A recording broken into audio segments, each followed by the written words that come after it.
Assalamualaikum warahmatullahi wabarakatuh dan salam sejahtera saya ucapkan kepada semua. Nama saya Asmida binti Abu Bakar. Nombor kad matrik saya ialah A17GH0010. Saya pelajar tahun akhir sesi 2021-2022. Saya di bawah penyedia Dr. Salfarina binti Samsudin. Hari ini saya akan menerangkan tajuk kajian kes saya daripada bab 1 hingga bab 3, iaitu tindakan menangani isu penipuan permohonan penyelesaian harta pusaka di Jabatan Harta Pusaka Negeri Selangor. Berikut adalah carta alih bagi kajian kes saya. Satu masalah yang berlaku adalah isu melibatkan harta pusaka, tuntutan harta pusaka itu sendiri. Harta pusaka didefinisikan oleh Majlis Agama Islam Selangor adalah segala apa yang menjadikan kepunyaan si mati itu di masa hidupnya, kemudian dia ditinggalkan oleh warisnya, sama ada harta dalam bentuk harta benda, hak-hak ataupun apa-apa termasuk dalam miliknya setelah dia mati. Harta pusaka ini apabila tidak diurus dengan baik, ia akan memberi kesan yang negatif terhadap masyarakat kita sendiri. Oleh itu, untuk mengelakkan ianya daripada berkuasa, jabatan-jabatan yang terlibat harus mengambil tindakan yang sewajarnya untuk menangani isu ini. Okey, dalam kes kajian yang saya telah kaji ini, terdapat beberapa isu yang saya telah tekankan di sini. Yang pertama, saya dapati bahawa segelintir daripada pewaris yang menuntut harta pusaka itu sendiri berlaku ketidakjujuran dalam mengemukakan dokumen atau butiran diri semasa permohonan harta pusaka. Ini boleh merumitkan lagi kerja pihak yang terlibat, contohnya Amanah Raya Berhad untuk menjalankan kerja dan menjadi isu pergaduhan di antara waris itu sendiri. Yang kedua, agensi dan badan yang terlibat tidak menjalankan tanggungjawab dan tugas mereka dengan betul dan baik. Kadang-kadang ada yang saya dapati bahawa ada berlaku hal-hal penyelewengan dalam tugas dan tanggungjawab yang diberi oleh kepada agensi-agensi yang terlibat ini dalam pengurusan harta pusaka itu sendiri. Yang ketiga adalah tempoh masa yang diambil untuk proses permohonan tersebut sangat panjang. Semakin panjang, semakin lama masa yang diambil, semakin banyak isu rumit yang akan timbul. Kajian ini bertujuan untuk mengkaji penambahbaikan proses tuntutan harta pusaka ke arah prosedur efisien dan efektif bagi mengelakkan masalah penipuan harta pusaka itu semakin berleluasa. Dalam kajian kes yang saya telah kaji ini, terdapat 3 objektif kajian yang saya telah dapati, iaitu pertama sekali, mengenal pasti proses permohonan pembahagian harta pusaka. Yang kedua adalah mengkaji isu penipuan permohonan tuntutan penyelesaian harta pusaka. Yang ketiga ialah mengkaji peranan agensi dalam menangani isu penipuan permohonan tuntutan penyelesaian harta pusaka. Dalam kes kajian ini, saya lebih menumpu kepada untuk memberi penjelasan berkaitan dengan perkara-perkara yang perlu difahami, dikaji serta dinilai pada akhir kajian ini. Pembentukan skop kajian adalah penting untuk usaha untuk membantu penyelidikan membezakan bahawa dan memberi tumpuan khusus terhadap subjek yang sedang saya kaji agar ianya tidak terkeluar daripada matlamat asal. Selain membantu menyelidik, fokus kepada isu dan masalah yang telah dihuraikan dalam penyataan masalah itu. Yang kedua adalah untuk mendapatkan maklumat lengkap. Lokasi yang terlibat adalah Jabatan Harta Pusaka Selangor, Mahkamah Syariah Selangor, Jabatan Ketua Pengarah Tanah dan Galian Selangor, JKPTG Selangor, dan Amanah Raya Kuala Lumpur, Aman Raya Berhad Kuala Lumpur dan sekitarnya. Lokasi ini dipilih untuk bertujuan untuk dapat memberi maklumat lengkap mengenai tuntutan dan proses pembahagian harta pusaka yang saya telah jalankan ini. Dalam bahagian ini, kajian ini telah dijangka untuk mencapai objektif dengan mendapatkan data dan maklumat yang tepat dan lengkap di Jabatan Harta Pusaka Negeri Selangor. Melalui lokasi yang saya telah pilih, masalah yang berlaku dapat diselesaikan berdasarkan maklumat yang telah dikumpul. Bahagian ini menerangkan tentang kajian literatur, iaitu dari segi definisi harta pusaka. Dari segi jenis-jenis harta pusaka, terdapat 3 jenis, iaitu harta pusaka kecil, harta pusaka besar dan harta pusaka ringkas. Yang ketiga iaitu dari segi pengurusan harta pusaka, di mana definisi harta pusaka serta proses dan prosedur serta langkah-langkah pengurusan harta pusaka oleh agensi yang terlibat. Yang keempat adalah berkenaan dengan agensi ataupun badan-badan yang terlibat dalam tuntutan penyelesaian harta pusaka tersebut. Berikutan adalah definisi harta pusaka. Pertama sekali, harta pusaka menurut Islam mengikut ilmu faraid, harta pusaka adalah hak al-tarikah. Al-tarikah ini adalah bermaksud segala apa yang ditinggalkan ataupun dibiarkan oleh si mati, termasuklah harta benda, hak-hak kebendaannya ataupun hak-hak yang mempunyai unsur kebendaan ke atas hak-hak persendiriannya. Menurut mazhab Hanafi, harta pusaka adalah segala harta yang dan hak-hak kebendaan yang menjadi milik si mati. Harta tersebut harta ta'alih ataupun harta alih dan harta alih, serta hutang-hutang yang belum dijelaskan oleh orang lain kepadanya. Harta pusaka menurut undang-undang dalam Seksyen 2 Akta Probate dan Pentadbiran 1959, harta meliputi segala benda dalam suatu tindakan dan apa-apa kepentingan dalam harta alih dan harta tak alih. Manakala harta pusaka adalah semua harta yang ditinggalkan seseorang mati tak berwasiat, akan terletak haknya kepada hakim besar. Harta yang mana tidak diperturunkan atau diwariskan daripada seseorang kepada pewarisnya ialah harta pusaka, iaitu menurut Kamus Osborne Concise Law Dictionary. Dalam kajian kes yang saya telah kaji, terdapat 3 jenis harta pusaka, iaitu harta pusaka kecil, harta pusaka ringkas dan harta pusaka besar. Yang pertama adalah harta pusaka kecil. Harta pusaka kecil ini adalah harta yang ditinggalkan oleh si mati tanpa wasiat, yang terdiri daripada harta tak alih sahaja atau campur kedua-duanya, yang jumlahnya nilainya tidak lebih daripada 600,000. Terdapat 4 borang yang penting yang terlibat dalam harta pusaka kecil, iaitu 1. Borang A, di mana borang A merupakan borang untuk permohonan tuntutan harta pusaka kecil. Yang kedua adalah borang D, melibatkan notis pembicaraan. Yang ketiga adalah borang F, melibatkan pelantikan yang dilantik untuk menyelesaikan kos pembelajaran, penggemumian dan hutang si mati. Yang keempat adalah borang E yang berkaitan dengan perintah pembahagian yang dikeluarkan untuk tujuan pendaftaran. Harta pusaka kecil ini adalah di bawah bidang kuasa Amanah Raya Berhad.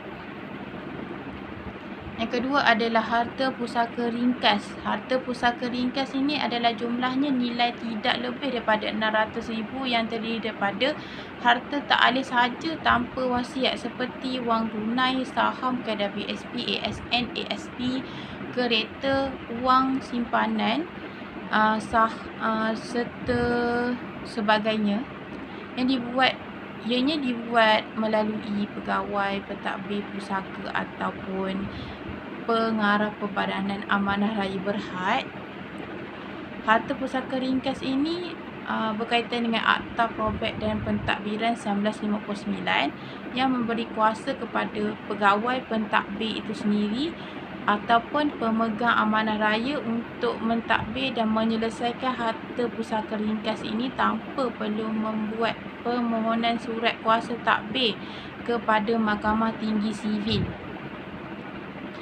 Yang ketiga adalah harta pusaka besar. Harta pusaka besar ini kita dapat tahu bahawa biasanya harta pusaka peninggalan si mati yang berjumlah nilainya lebih 600,000 ke atas, sama ada terdiri daripada harta tak alis semuanya atau harta alis semuanya atau campur kedua-duanya, atau harta pusaka yang jumlahnya nilainya kurang daripada 600,000 tetapi si mati ada meninggalkan wasiat. Ianya tertakluk kepada Akta Probek dan Pentadbiran 1959. Harta pusaka besar ini permohonannya hendaklah dibuat di Mahkamah Tinggi Sivil yang berhampiran dengan tempat tinggal si mati untuk mendapatkan sama ada probek, surat kuasa wasiat oleh orang bukan Islam, ataupun surat kuasa mentadbir pusaka bagi pusaka tanpa wasiat, ataupun surat kuasa tadbir dengan wasiat berkembar. Ini adalah proses dan prosedur permohonan untuk mentadbir harta pusaka si mati. Yang pertama adalah dari segi permohonan. Pemohon perlu mengisi borang permohonan dan menyertakan dokumen yang penting. Yang kedua adalah dari segi pengesahan. Penyiasatan aset, hutang dan kedudukan waris si mati akan dijalankan dengan membuat pertanyaan kepada pihak yang berkenaan. Yang ketiga dari segi penerimaan maksud pentadbiran harta pusaka si mati boleh dibuat penerimaan untuk ditadbir. Yang keempat dari segi pengeluaran surat kuasa. Surat kuasa dalam bentuk akaun dan arahan yang dikeluarkan oleh Amanah Raya Berhad akan dikeluarkan berdasarkan nilai dasar sesuatu harta pusaka tersebut. Yang kelima adalah dari segi penghasilan. Penghasilan itu berdasarkan surat kuasa akaun harta pusaka akan dikumpul oleh Amanah Raya Berhad, manakala surat kuasa arahan membolehkan waris untuk menuntut secara terus bayaran daripada pemegang aset. Yang keenam dari segi pembahagian harta pusaka, iaitu dari segi mengikut faraid. Yang ketujuh pula dari segi penyediaan akaun. Menyediakan akaun bagi menunjukkan kedudukan sebenar harta pusaka si mati. Yang ke-8 pula last sekali adalah dari segi penutupan kes. Harta pusaka akan diagiskan kepada waris atau beneficiari yang berhak. Setelah itu, kes harta pusaka akan didaftarkan sebagai pusaka yang telah selesai dan ditutup. Okey, ini adalah agensi dan badan yang terlibat. Yang pertama adalah agensi Amanah Raya Berhad. Yang kedua adalah Jabatan Ketua Pengarah Tanah dan Galian Persekutuan. Yang ketiga adalah Mahkamah Tinggi Sivil dan Mahkamah Tinggi Syariah. Setiap agensi mempunyai peranan masing-masing dalam mengurus harta pusaka. Yang pertama, Amanah Raya Berhad. Ianya berperanan mewakili waris di mahkamah dalam menguruskan harta pusaka pihak waris. Amanah Raya Berhad juga meneliti senarai harta liabiliti dan kenal pasti penghutang dan pemiutang. Dia juga melunaskan segala hutang si mati kepada pihak-pihak yang berkaitan Dan dia juga mengeluarkan surat bagi Seksyen 17/1 dan 17/2, iaitu dalam bentuk akaun dan arahan.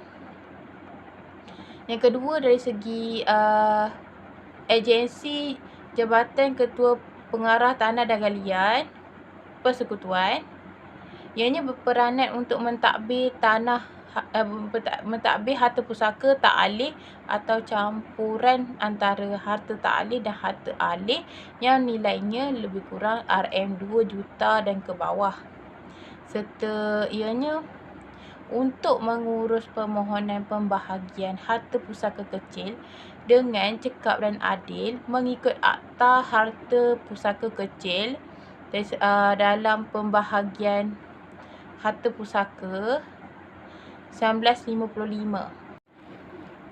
Mahkamah Tinggi Sivil pula berperanan untuk mentadbir harta pusaka alih dan harta pusaka tak alih yang nilainya lebih RM2 juta atau mentadbir harta pusaka alih sahaja yang nilainya lebih daripada RM600,000. Ianya juga berperanan untuk mentadbir harta pusaka besar. Ianya perlu melalui mahkamah harta pusaka besar ini perlu melalui Mahkamah Tinggi Sivil dengan melalui lantikan peguam atau amanah raya berhad.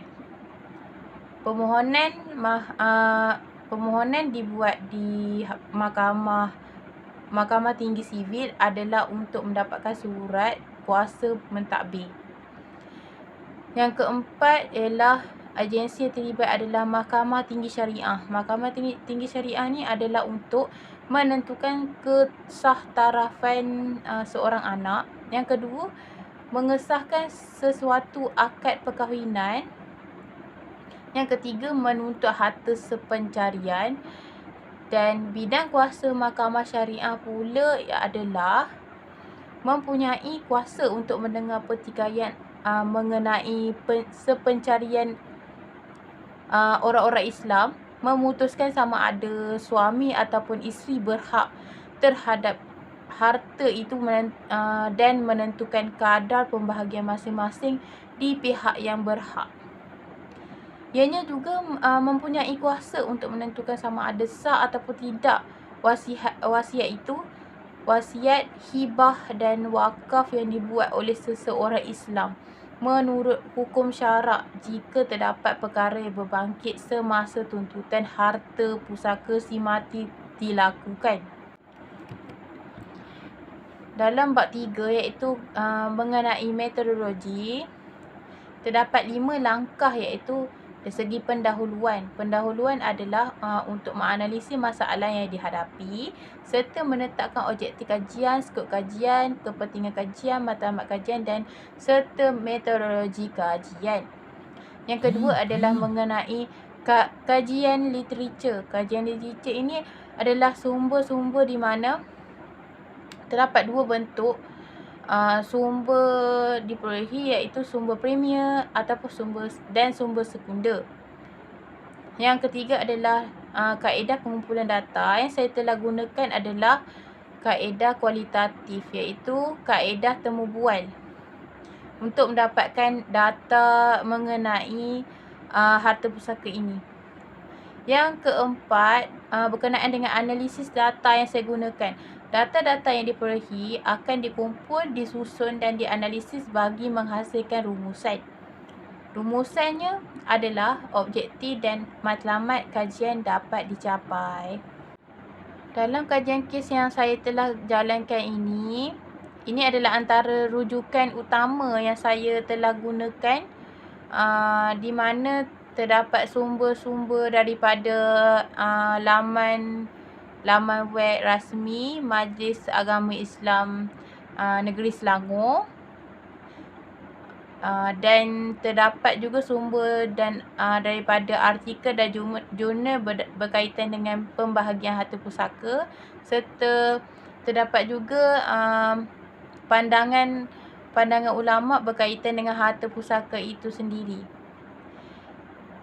Jadi ini adalah rujukan yang saya telah gunakan untuk mendapatkan maklumat berkenaan dengan tuntutan penyelesaian harta pusaka tersebut.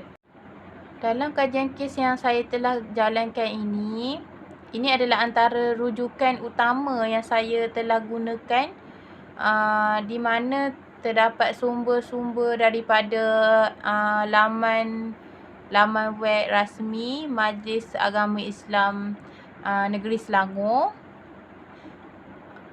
dan terdapat juga sumber dan daripada artikel dan jurnal berkaitan dengan pembahagian harta pusaka, serta terdapat juga pandangan ulama berkaitan dengan harta pusaka itu sendiri. Jadi ini adalah rujukan yang saya telah gunakan untuk mendapatkan maklumat berkenaan dengan tuntutan penyelesaian harta pusaka tersebut.